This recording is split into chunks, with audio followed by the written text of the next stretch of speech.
Welcome back to my channel. My name is Erica from the blog thesimplehomeplace.com, and today we are going to be making German chocolate cake. The recipe that we're going to be making today is from a blog called tastebetterfromscratch.com, and as you can see, it is ranked #1 and for good reason.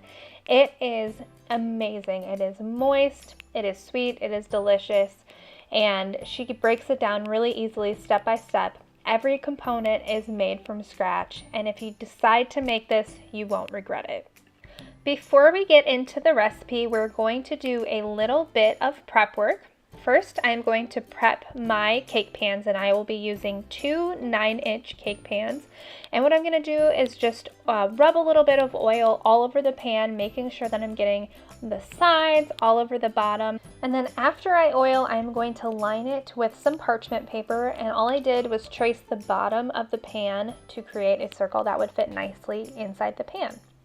And then this recipe calls for buttermilk, and I really didn't want to buy a whole quart of buttermilk. So I'm going to do a little hack. To get the equivalent of 1 cup of buttermilk, I took 1 tablespoon of white vinegar and filled it the rest of the way to the 1 cup measure with milk. And now that is our buttermilk substitution. Now for the dry ingredients, we're going to add sugar, flour, cocoa powder, salt, baking soda, and baking powder, and we're going to whisk that all together until it is well combined. And it'll take a little bit because of the measurements, so just take your time, make sure that you get all of the little white bits and get it thoroughly mixed in. Now let's get into the wet ingredients. So we're going to add eggs, and to those eggs we're going to add our buttermilk substitution. Then we are going to add in some oil. I'm using grapeseed oil, vanilla extract, and then we're going to whisk that all together, make sure it's thoroughly combined, and then we're going to add that in to our dry ingredients and mix thoroughly. Now you could use a stand mixer for this. I just chose not to, but you could definitely do that as well.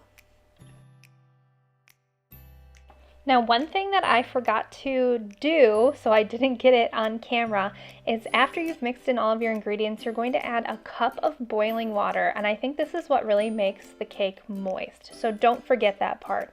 Now it is time to bake at 375 for 25 to 30 minutes, and this is what the cake looked like. It came out really great, nice and moist, not dry. Now let's get into the coconut frosting. Now for the coconut frosting, which makes this a German chocolate cake, we're going to add to a saucepan some butter, granulated sugar, brown sugar, 3 egg yolks, and then some evaporated milk.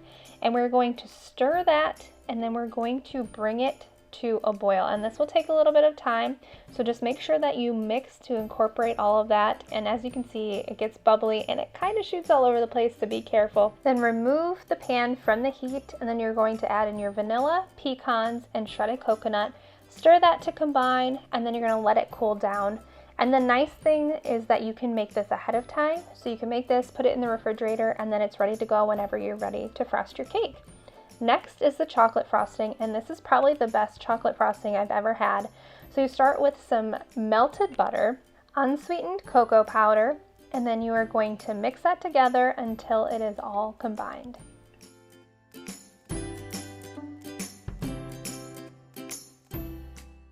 Then you are going to alternate between powdered sugar and evaporated milk, so doing it in thirds, and you just mix it together and it makes a nice fudgy chocolate frosting.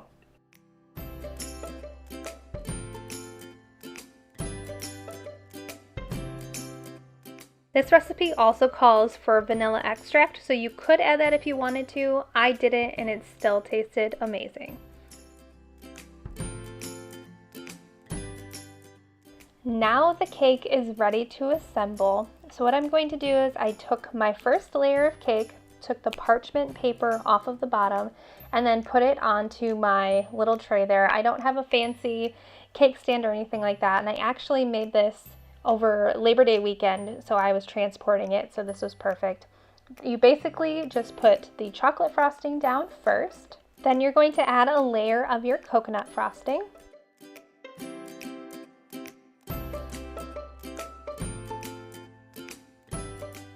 Going to take your second layer and actually tip it upside down, and what that's going to do is give you a flat top, so you don't have to do any trimming or anything like that. I learned that from the many cake baking shows that I've watched over the years.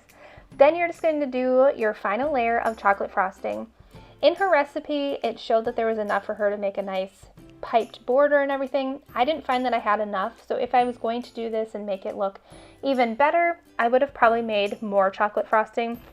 But honestly, this was amazing. It tasted great, and it ended up looking a lot better than what I'm showing here.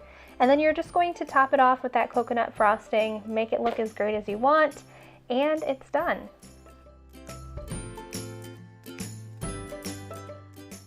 And here is the final result. If you want to know the entire recipe, all of the measurements, I will have a link to her blog in the description box below. But look how moist and amazing that is. It was so good.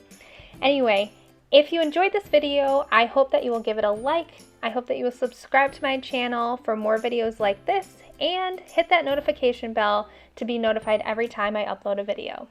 Thanks again for watching, and I hope you have a great rest of your day.